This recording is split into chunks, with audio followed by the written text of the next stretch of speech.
नाज़रीन, इस वक्त जो सबसे अहम बहस है वो इज़राइल ईरान, इनकी फ़तह, किसकी शिकस्त और अभी तक जारी है। और फिर ये कि इज़राइल जो नई कोशिशें कर रहा है ईरान पर हमले की और पूरे इलाके में एक नए हिजान को बर्पा करने की, तो उस पर 2-3 क्वेश्चंस हैं, वो मैं आपसे पहले डिस्कस करता हूँ। वो ये हैं, सबसे पहले कि इज़राइल में एक साइड ये कह रही है कि इज़राइल को कुछ हासिल नहीं हुआ ईरान पर हमले से, और दूसरी साइड ये कह रही है कि इज़राइल जो है वो इसके नतीजे में एक पूरे इलाके की, बल्कि पूरी दुनिया की, वो तो कह रहे हैं कि ताकत बन गया है। ये कौन क्या कह रहा है, किसने क्या कहा है, किसके पास क्या कहने को है? और फिर ये कि इज़राइल का अब तक कितना नुकसान हुआ है जो छुपाया जा रहा है, अब वो छुपाया जा रहा है या वो हकीकत है या नहीं है, इन सब पे बात करते हैं मियाँ ताहिर। नाज़रीन देखिए, सबसे पहली बात तो ये है कि इज़राइल का एक अखबार है हार्ट्स, उसने एक रिपोर्ट छापी है और उसमें उसने कहा है कि ईरान पर हमला करके हमने क्या हासिल कर लिया। ना इनकलाब आया ईरान में, ना वहाँ पे कोई चेंज ऑफ गवर्नमेंट हो सकी, ना उसमें वहाँ पे कोई ग्रुप भी खड़ा कर सके। कम से कम कोई ऐसा ग्रुप ही हम खड़ा कर लेते ईरान में कि जो मुस्तकबिल में जाके आज नहीं तो 10 साल बाद या 5 साल या 4 साल बाद जो है वो हुकूमत को तब्दील कर पाता। ऐसा भी नहीं हुआ। और फिर ये कि ईरान जो है वो पहले से ज़्यादा अपने लोगों के लिए मजबूत बनकर उभरा है, ख़ास तौर पे जो ईरान की इज़राइल के हवाले से जो मौक़िफ़ रहा है वो लोगों की याददाश्तों में और मजबूत हो गया है। और ईरान ने साल हा साल की पाबंदियों के बावजूद हमारे साइबर अटैक भी बर्दाश्त किए, हमारे गोलाबारी भी बर्दाश्त की, हमारे हर तरह की हमला उसने बर्दाश्त किया, और जवाब जिस तरह से दिया है तो इज़राइल का नुकसान हुआ है। तो ये एक मौक़िफ़ है। दूसरी तरफ उनका वज़ीर ख़ज़ाना, इसराइल का वज़ीर ख़ज़ाना और एक पार्टी का वो सदर भी है बेज़लेल स्मोट्रिच, वो अजीब हिजान बक रहा है। वो ये कहता है कि ईरान जो इज़राइल है वो ईरान पर हमला करके उसने ईरान को ख़त्म कर दिया, और वो जो ख़तरा था अरबों के लिए और इज़राइल के लिए वो बिल्कुल ख़त्म हो चुका, अब कोई ख़तरा नहीं। अब वो ये भी कहता है कि इज़राइल जो है वो एक पूरी दुनिया का एक मरकज़ बन गया है। अब ये मरकज़ किस चीज़ का, अजीबोगरीब वैसे बातें हैं कि वो इक़्तिदार का मरकज़ है, वो इखलाकियात का मरकज़ है, और वो अमन का मरकज़ है, वो सलामती का मरकज़ है। अजीब बकवास है। और फिर ये कि उसने ये कहा है कि अब अरबों को सबसे नोट करने वाला नुक्ता नाज़रीन ये है, ये जो एकड ऑफ ये जो इब्राहिम एकड जो चल रहा है, यानी कि इब्राहिमी मुआहदा जो चल रहा है, इब्राहिमी मुआहदा इसको किस तरह से तशरीह की गई है। इब्राहिमी मुआहदे का मतलब ये है कि हज़रत इब्राहीम के 3 आगे जो मज़ाहिब उनमें से बने, उनके बाद उसमें ईसाईयत है, उसमें यहूदियत है, उसमें इस्लाम है, तो ये तीनों इकट्ठे रह सकते हैं। ये मुआहदा है। अच्छा, अब ये मुआहदा अभी ट्रंप कहता है कि आए इस पे, ईरान भी इस पे आए, फ़लाँ भी आए, फ़लाँ भी आए। हम इस बहस में नहीं पड़ते कि क्या ये जो इब्राहिम एकड है ये हमारी तालीमात, इस्लाम की तालीमात के मुताबिक चल सकता है या नहीं चल सकता, कुरान इस पे क्या कहता है। लेकिन हम ये कहते हैं कि हम एक लम्हे को ये बात मान लेते हैं कि बकाए बाहमी के असूल के तहत जो इब्राहिम एकड है, यानी कि इब्राहिमी मुआहदा जो है वो हो जाता है। ये जो स्मोट्रिच है इसका क्या कर रहा है? ये उनका वज़ीर ख़ज़ाना है, ये उनकी हुकूमत का हिस्सा है, एक पार्टी का सरबराह है।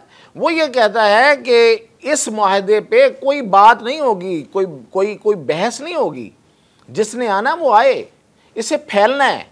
यानी कि पूरे अरब पेनिसुला, पूरे अरब के इस पूरे इलाके से, पूरे मिडल ईस्ट, पूरा मशरिक़ वुस्ता इसकी लपेट में वो कहता आएगा। और फिर ये कि अरबों को हमारा मोहताज होना पड़ेगा,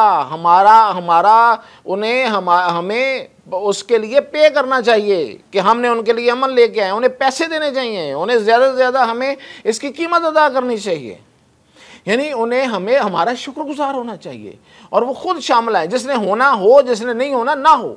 इस हद तक वो धमकियाँ दे रहा है।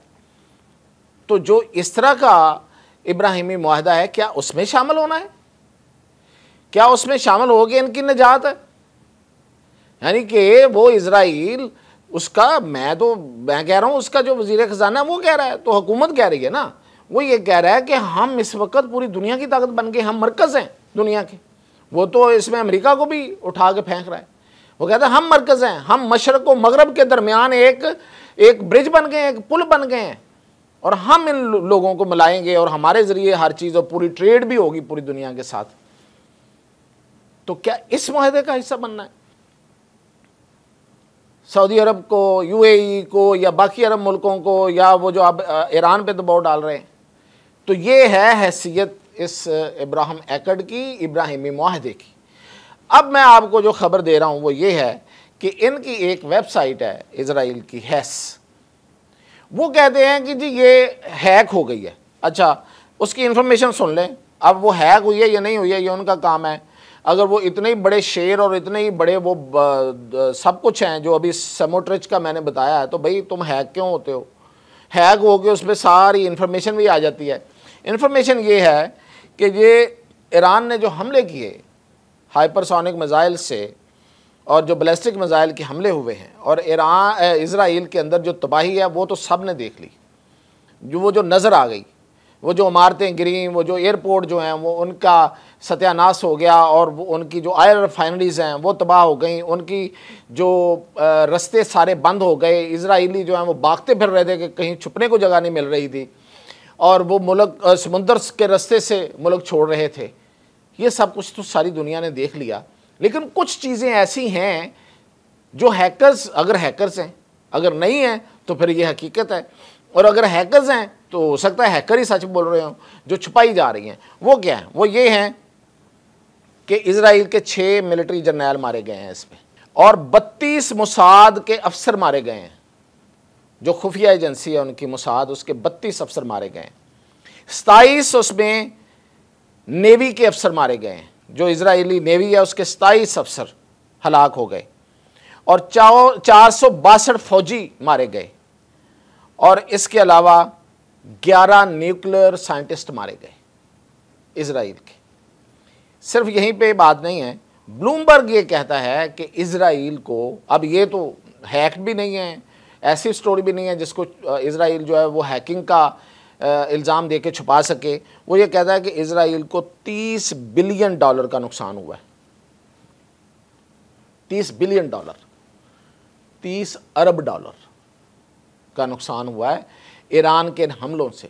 अब एक तरफ तो ये हमले हैं, इतने लोग इनके मारे गए हैं, दूसरी तरफ ये स्मोट्रिच को देखें कि ये किस तरह से बोल रहा है। और मैंने जो पहले बताया है कि उनके अपने अखबार ये कह रहे हैं कि हमने क्या हासिल किया ईरान पर हमलों से, पूरा आसमान दुनिया सर पे उठाई हुई थी, और ईरान का बिगड़ा क्या? ठीक है, नुकसान किया, वहाँ पे लोग भी मारे, वहाँ पे जाके किया, लेकिन ईरान में जो इनके 2 मकसद थे वो तो हल नहीं हो सके। और अगली खबर, और वो इससे भी बड़ी अहम है, वो ये है कि मैं ये खबर पहले एक और अंदाज में दे चुका हूँ, लेकिन अब ये खबर जो है वो इस लिहाज से कंफर्म हुई है कि ईरान की तरफ से कंफर्म हुई है, वो ये कि ईरान Su-57 यानी कि रशियन तैयारे नहीं ले रहा। उसकी बहुत सी रीज़न्स हैं।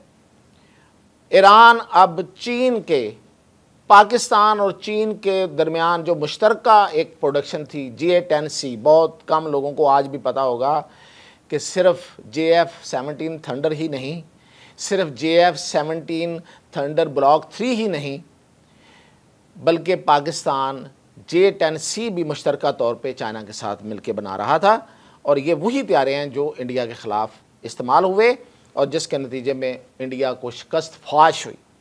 ये तैयारे अब ख़रीदने में ईरान जो है वो आ रहा है, और ज़ाहिर है कि एक तो पहली बात तो ये है कि चूँकि ये मुश्तरका प्रोडक्शन है, पैदावार है, हम दोनों मिल के कर रहे हैं, और वैसे भी पूरी दुनिया के लिए चीन ने यह ऐलान कर दिया है कि मेरे तरफ आने का रास्ता पाकिस्तान से गुज़रता है। तो ये माहिदा बेसिकली ईरान ने पाकिस्तान और चाइना के साथ मुश्तरका तौर पे करना है, और 40 तैयारे वो ख़रीदने जा रहा है ईरान JA-10C। और ये इंडियन की नींदें तो हराम कर चुके हैं, अब इजराइलियों की नींदें भी इससे हराम हो जाएंगी। JA-10C जो है वो इतना ख़तरनाक तैयारा है। तो ये थी अब तक की अपडेट। मज़ीद अपडेट के साथ हाज़िर।